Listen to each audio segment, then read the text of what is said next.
Greetings, we are in Senior English A. We are on page 318 of our hymnals. And our objective now this hour, after a conversation yesterday regarding an introduction to Renaissance writers and what the Renaissance was, we're now ready to turn specifically to this form of poetry that we call the sonnet. We do it ironically on a day when one or two people take living things, kill them, and then hand them to other people who they supposedly care about as a symbol of love. The flower was alive until it was cut so that it could be then handed to someone who you love to say, this is a symbol of our relationship. That which was alive is now slaughtered. Mr. Brown, it seems to me that's an interesting way to think of Valentine's Day, but now let's spend a few minutes thinking about sonnet writing, shall we? Now, just to review, coming next week on Tuesday, because no school Monday, we will be handing in a sonnet of our own creation.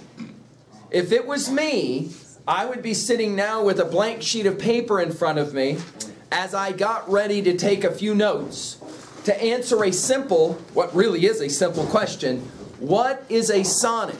By the end of this hour, my ambition is that you will already be started on the project of writing your own sonnet, okay? You'll have some sense of what it is I'm talking about by the end of the hour. You should already have a little bit of a sense if you've done any annotative work. Now, just to remind, you can figure out to some degree a lot of what a sonnet looks like by looking again, I'll just highlight these pages for you, by looking again in your hymnal on pages 304, 305. I'm sorry, 302, 303. All right? If you look real quickly at 302, 303, you will see that there are some sonnet structure information right there in front of you, okay? That gives you the basic guidelines. Do you see on page 303 in the right-hand corner in that little box that says characteristics of a sonnet? Do you see that? Everyone see that? Raise your hand if you don't see that. We'll get it for you. That is the fundamentals of what we mean by a sonnet, okay? Now, if you'll just turn your pages just a couple of pages over, and we'll get to Sonnet 18 in a second, but go to page 311.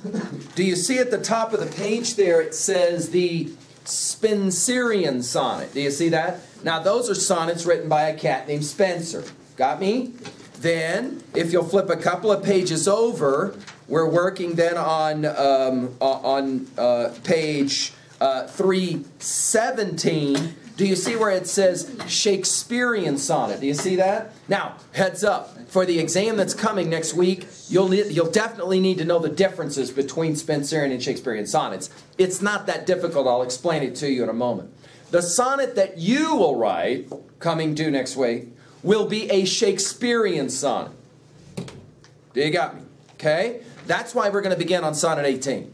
So I'm going to work Sonnet 18 to make sure you're all groovy with basically what a Shakespearean sonnet looks and sounds like. And then we'll come back to talk a bit about, how you might want to write one, etc., etc. Now, let's begin with the fundamental characteristics again. 1, you have to write a poem of 14 lines. So in other words, if you hand in something with 15 lines or 13 lines, you miss the boat. Got me? That's the simplest rule about sonnet writing. 2, your sonnet has to have words at the end of lines that have some kind of rhyme scheme. Some kind of rhyme scheme. Now, the difference between a Spenserian sonnet and a Shakespearean sonnet have a lot to do with this rhyme scheme project. For example, a Shakespearean sonnet's end rhyme has a certain kind of pattern. That is what, Mr. Durant? Do you recall?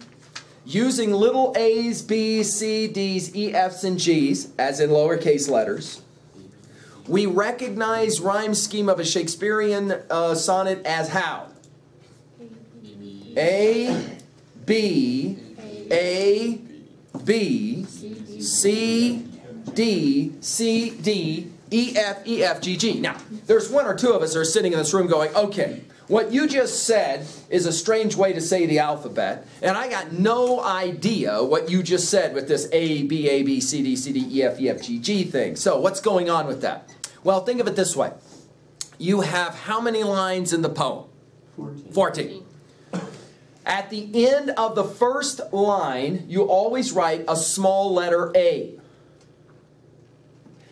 And then at the end of the next line that has a rhyming word that rhymes with the last word of the first line, you'll also write a number A.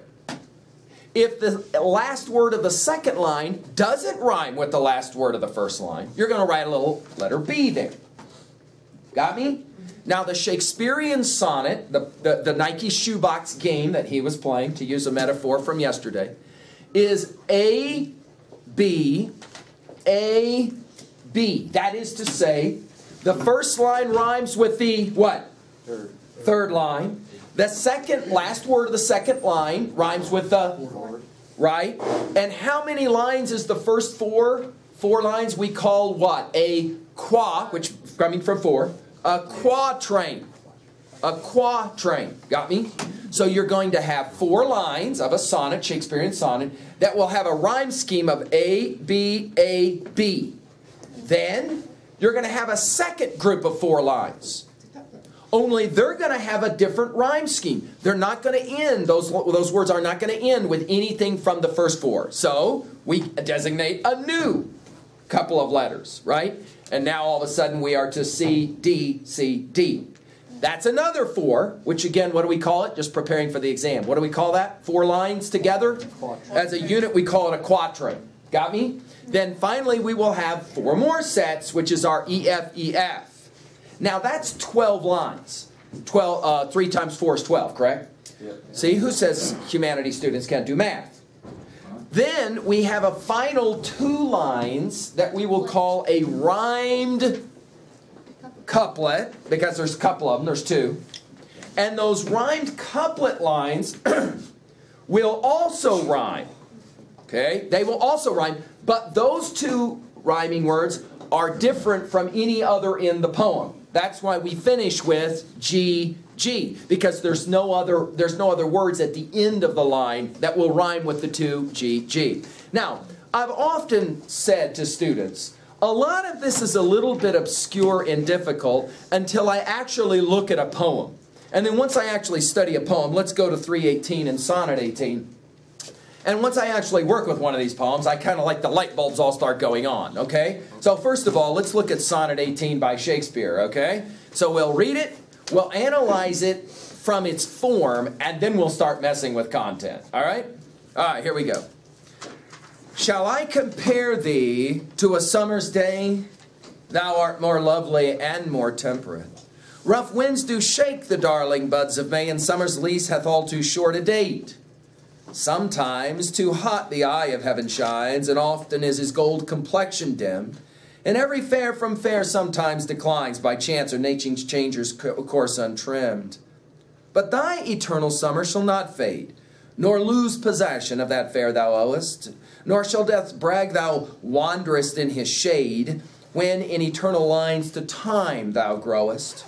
So long as men can breathe or eyes can see, so long lives this, and this gives life to thee. Now, I've had students that say, dude, you might as well have stood up in front of us and kind of done one of those, because what you just read meant absolutely nothing to me.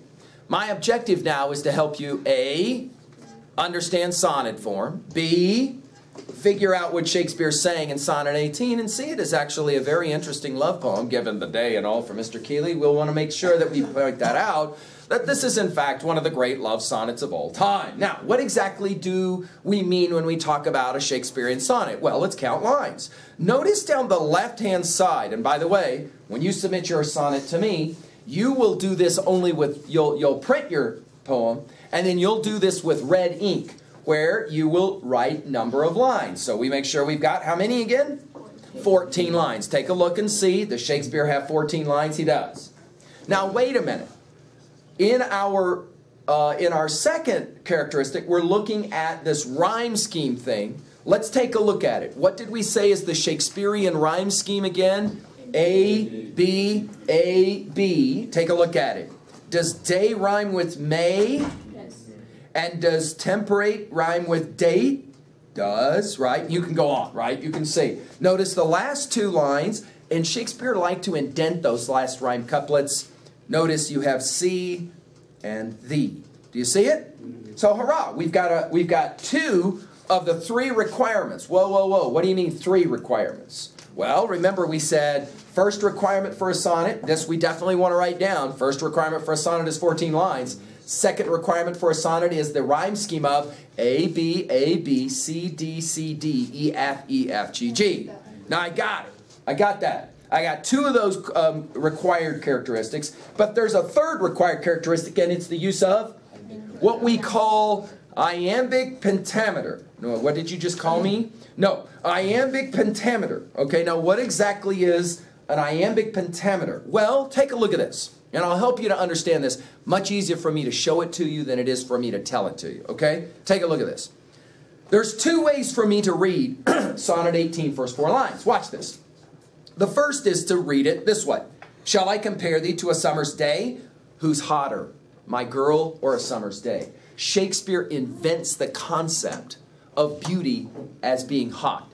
If it's, I mean, realistically, just because you see a beautiful body and you say to your pal, wow, he's hot or she's hot, there's an obvious question for somebody learning the English language. What is the relationship between somebody being beautiful and that somebody being hot? It makes no sense, and the truth is it doesn't make any sense until Shakespeare gives it sense, and he does it actually in Romeo and Juliet. She does teach the torches to burn bright, is the way he says it. She's hot. In other words, that's not this, that's this. When you say about, when Shakespeare has Romeo say about Juliet, she is hot, he doesn't mean she's ugly, he means she's stunning.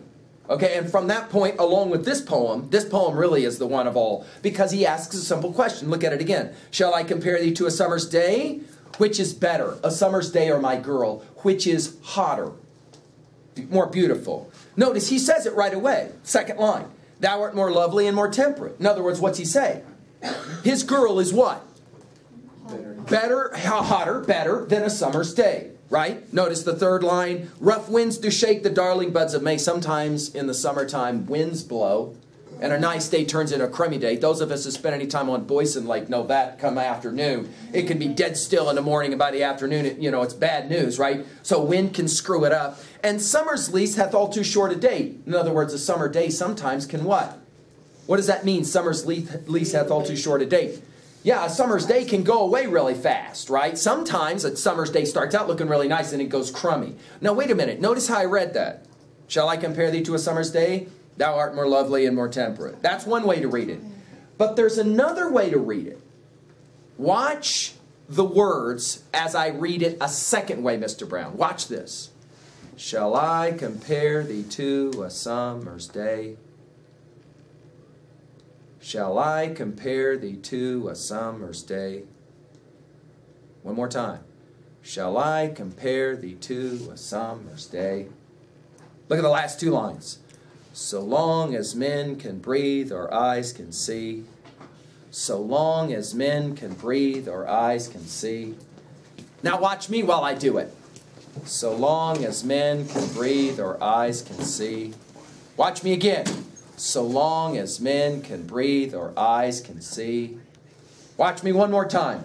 Ba-bum, ba-bum, ba-bum, ba-bum, ba-bum. You hearing that? Ba-bum, ba-bum, ba-bum, ba-bum, ba-bum. You got me? Yes. Now that ba-bum is what we call an iambic foot. Stress on stress. Ba-bum, ba-bum, ba-bum. That is iambic. Okay? If I do 5 of those, so long as men can breathe or eyes can see, 5. 5 in the Greek is pent. So if I call it pentameter, that just means I got 5 of them. If I call it iambic pentameter, ba-bum, ba-bum, ba-bum, ba-bum, ba-bum. Oh, by the way, who wrote this poem? Shakespeare. I could have said this to you when you were a freshman, but you were young and stupid and wouldn't have cared. Now I can say it to you and you can appreciate it. Are you ready for this? I already mentioned the poem. Oh, she did teach the torches to burn bright. Shakespeare writes all of Romeo and Juliet, the play. Ba-bum, ba-bum, ba-bum, ba-bum, ba-bum. No way! A pair, a star, cross lovers, take their life. The entire play is written in iambic pentameter, with one exception. Are you ready for this? It gets better. With one exception. Any time in Romeo and Juliet that you're about to have a fight, we have one or two of them in that play, don't we? See, people who don't know the play call it a play of love. It's not a play of love at all. It starts out with a fight, remember? It ends with fights in a graveyard, and in between lots of people died because of fights. Would you agree with me? Right? It is a political play far more than it's a play of love, right? But every time in that play that fighting is about to happen, guess what? Iambic pentameter breaks down.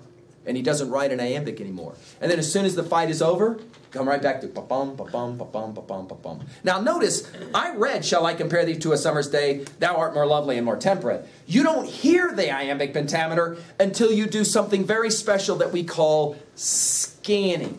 S-C-A-N-N-I-N-G, scanning. To scan a poem means that you slow the language down to look at the rhythm to see what kind of rhythm it is. And if it's ba-bum, ba-bum, ba-bum, ba-bum, ba-bum, you know you're looking at iambic pentameter. This is the game that Shakespeare will play. Got me? He loves to play it in his sonnets. An Elizabethan Shakespearean sonnet then is 14 lines of iambic pentameter using the A, B, A, B, C, D, C, D, E, F, E, F, G, G rhythm, rhyme scheme. Got me? Your objective is to write your own sonnet using those three characteristics. But wait a minute, for the paper in front of you, I want to show you just how easy it is to write iambic pentameter. Here's why. In the English language, we normally speak in iambic. It is our natural speech rhythm to speak ba-bum, ba-bum, ba-bum. That's our natural rhythm. Go ahead, try it real quickly. Write down on the paper in front of you a line of iambic pentameter. Go ahead. This is important that you actually try it to see how easy it is. It doesn't have to make much sense. Hear it in your head as you write it. Ba-bum, ba-bum, ba-bum, ba-bum, ba-bum. I wish that I was someplace else right now. There, I just did it. See, I just did it. There you go. Go ahead, give it a try. Don't sit there and try and think about it in your head and say it. Write it on the actual paper so you can hear the ba-bum, ba-bum. And then you're going to start to look like some crazy woman on the streets of Denver picking up plastic bags or something, because your lips are going to start to move, and you're going to start to do this thing like this. Hey, by the way, those of you who come out of music backgrounds, you're all of a sudden going to realize the majority of the lyrics that you like are actually written in iambic. Ba-bum, ba-bum, ba-bum. Right? Yeah. It's the normal rhythms, and Shakespeare made them really famous rhythms for us, okay? Ba-bum, ba-bum, ba-bum. All right? Go ahead, get us some words written. You're trying to get 5, all right? And then once you, and I want you to write it down because I'm gonna teach you how to scan it. So once you've got it written down, I can help you. By the way, it's easy to do this by just hearing that in your head. Ba-bum, ba-bum, ba-bum, ba-bum, ba-bum. Ba-bum, ba-bum, ba-bum, ba-bum, ba-bum.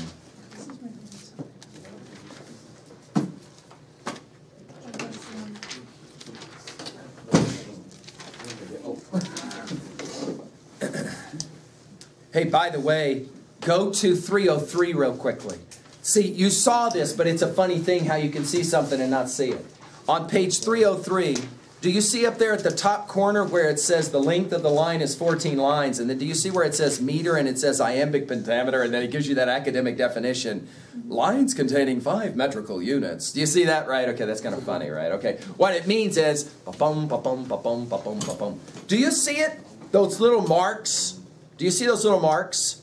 Unstressed, stress, unstressed, stress, unstressed, stress. Do you see it, right? Yeah. That's the little marks that ultimately we will write above our line. Now, let's say, for example, that you just wrote a line. I wish that I was someplace else right now. There you go. That's a 5-beat iambic line. I wish that I was someplace else right now. Now, I could say that any way I want, right? I wish that I was someplace else right now. See, and you don't hear the iambic then. But if I slow it down and scan it, it looks like this.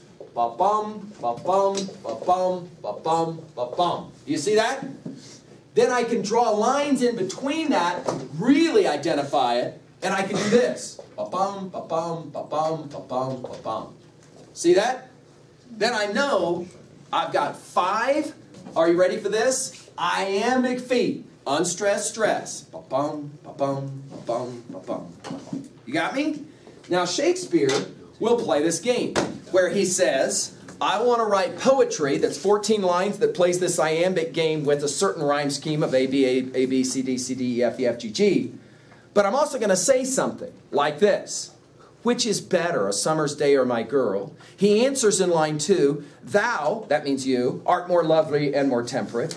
Rough winds do shake the darling buds of May, and sometimes summer's lease hath all too short a date, right? So let's go back now to Sonnet 18, and let's finish this project up. Sometime, and all of a sudden, this poem for some of you is going to be like, what is wrong with me? Why couldn't I understand this right away when it was read out loud? Because this is so unbelievably simple now. Sometimes too hot the eye of heaven shines. What does that mean?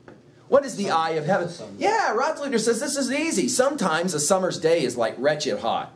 The eye of heaven is what? The sun. And sometimes it's too hot. That is to say, sometimes summer days are not so fine. We all know that living in a desert, right? Where in the middle of July it can get wretched hot. Sometimes too hot the eye of heaven shines, and often is his gold complexion dimmed. What's that mean? Sometimes summer days, what happens to the sun? It goes away, it gets cloudy, and that kind of stinks if you want to go to the lake or whatever, right? And all of a sudden all the clouds come out, stinks. And every fair here means beautiful, from fair sometimes declines. Sometimes a beautiful day starts out a beautiful day, and then what happens to it? It goes away, it declines, right? By chance or nature's changing course untrimmed. In other words, you can't ever predict nature. Sometimes the day starts out nice and then it ends up crappy. See how that works? But, are you ready? Now Shakespeare is going to shift. He's going to say, let me tell you what's wrong with summer days. They're not consistent. They're all over the place. But thy eternal summer, who's he talking to? He's talking to his girl, huh? Thy eternal summer shall not fade. Aww. So he says, you're way more beautiful than a summer's day, because unlike a summer's day that beauty goes away, thy eternal summer shall not fade. You can imagine his girl's like doing one of these eye rolls that happens on Valentine's Day a lot. Brother, right? Okay, like the guy who asked her, did it hurt? And she's like, what? Falling from the sky as an angel? Really? Are you serious? See, that's the old roll the eyes and oh, come on. Yeah, you can kind of see Shakespeare's girl rolling his eyes now, right? Okay, right. But thy eternal summer shall not fade, nor, keep with me, hello, keep with me, nor lose possession of that fair beauty thou owest. You're never going to get old. You're never going to get old and ugly. Nor, look at it. Nor shall death, capital D, do you see it? Nor shall death brag thou wanderest in his shade. In other words, you're going to live even after you what? Die. Even after you die, you're still going to live. You will live forever. Look at the next line. When in eternal lines to time thou growest. The eternal lines are this poem. In other words, he says this to his girl. You're never going to die.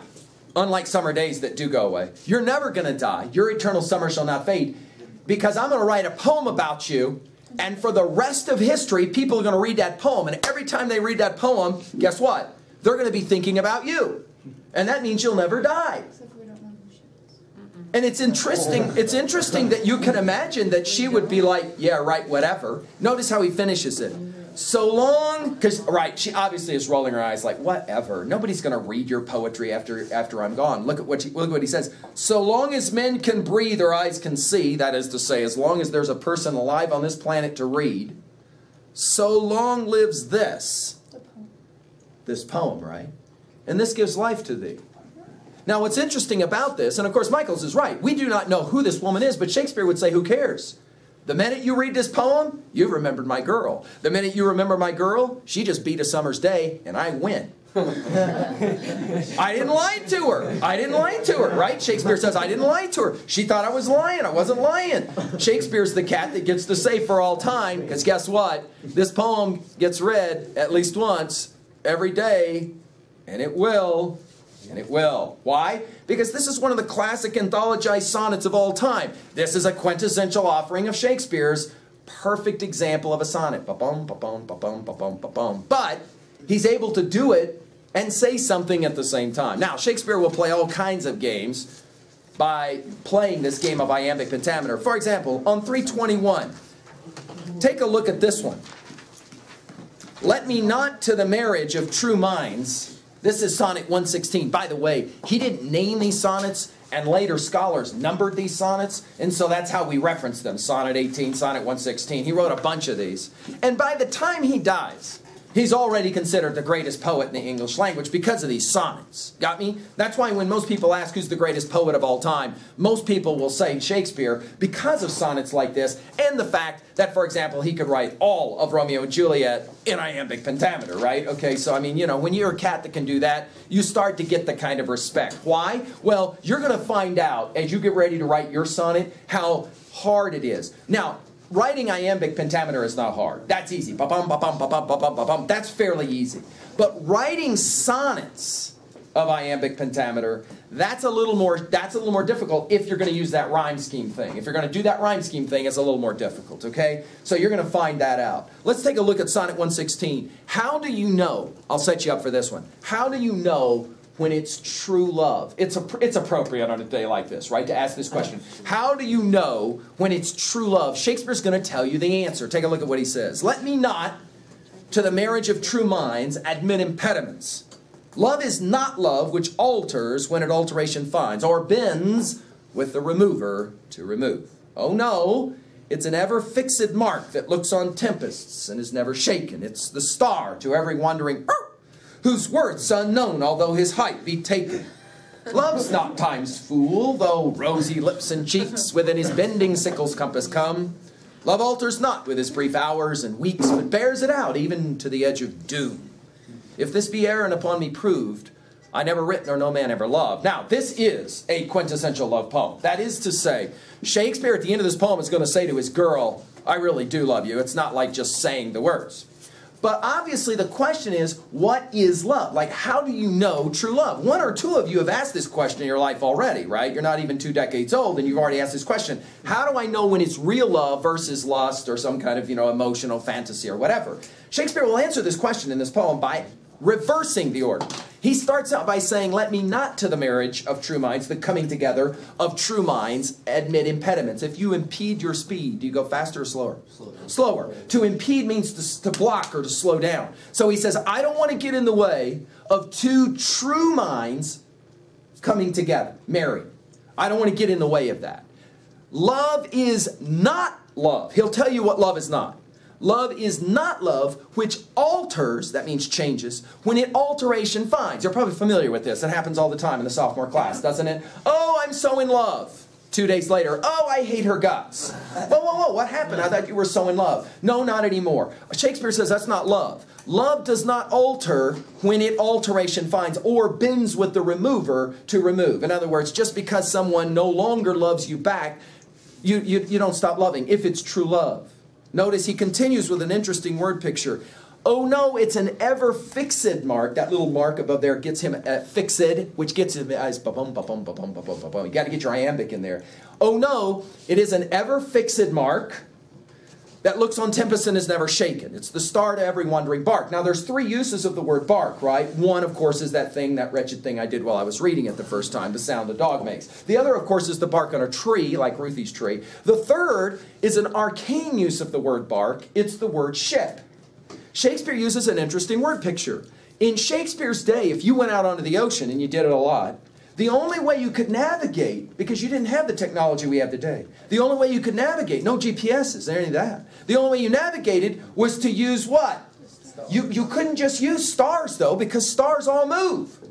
There's only one star you navigate by, and it's the North Star. Now, once you find that North Star, you can navigate back. Notice he says, love is like that. It is the star, look at it again. It's the star to every wandering, lost, bark, ship, whose worth's unknown, although his height be taken. When you are using the North Star, you use it. You use a certain thing called a compass, that kind of thing, and you mark it with height and all of that. You don't know the value of the North Star until you what? Until you're in the middle of the storm. Waves going all around you. Then and only then do you really know the value of the North Star. What's that mean about love? What's the point he's making about love? You won't know true love until what? Until the wretchedness hits. It's in the moment of the worst tempest, That's when you know true love. Okay? Uh-oh, keep going. Love's not time's fool. Uh-oh, what's that mean? That's right. In other words, as the individual sags and bags, remember that's what Plato taught us. Everything goes, right? Everything sags and bags. As you get uglier, love doesn't change. Love's not time's fool, though beautiful, rosy lips and cheeks within his bending sickle's compass come. Time pictured having that, right? That's cutting the grain, that sickle thing, right? Even as an individual gets close to dying, love is still there, the eternal statement. Bears it out, even to the edge of doom. Love will go all the way to the end. And then he finishes with a bit of irony.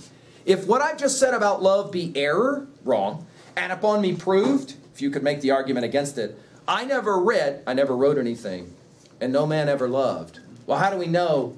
How do we know that he's making the argument? We're reading a sonnet that he actually wrote. Sonnet 130 is considered one of the great Jack sonnets of all time. It's difficult to know specifically how to read this poem. You can read this poem as being kind of like a jab, or you can read this poem as, yea, my girl. My mistress' eyes, my girl's eyes, are nothing like the sun. Lots and lots of sonnets have been written to this point that celebrated or exaggerated a woman's beauty. It's kind of like bad country song lyrics. She's as beautiful as blah, blah, blah. My love is higher than the mountain, deeper than the valley, you know, all that crap. And Shakespeare, of course, rock and roll songs have the same sappy, right? Lots of those poems have been written, and Shakespeare says, you know what? My girl doesn't have really beautiful eyes. Look at the next one. Coral is far more red than her lips red. She doesn't have beautiful lips. If snow be white, why then her breasts are done. In Shakespeare's day, the whiter you were, the more beautiful you were considered. And he says, yeah, my girl ain't got no white to her. She's not that pretty. If hairs be wires, black hairs grow on her head. She doesn't have pretty hair. I've seen roses damask red and white, but no such roses see I in her cheeks. She doesn't have pretty red in her cheeks. And in some perfumes is there more delight than in the breath that from my mistress reeks. She has terrible, dude, get a Tic Tac. Right? Then I love to hear her speak, yet well I know that music hath a far more pleasing sound. She ain't got much for a voice when she talks, right? I grant I never saw a goddess go. My mistress, when she walks, treads on the ground. In other words, you know, when my girl walks, she walks, you know, heavy, not beautiful. And yet, he said all these things about his girl being just completely normal. There's nothing amazing about her at all, extraordinary. And yet, I think my love is rare, as any she belied with faults compare. What does he say at the very end of this poem? Even though she's not the most stunningly beautiful specimen of all time, she's still my girl. There you go, Ramos. I helped you out.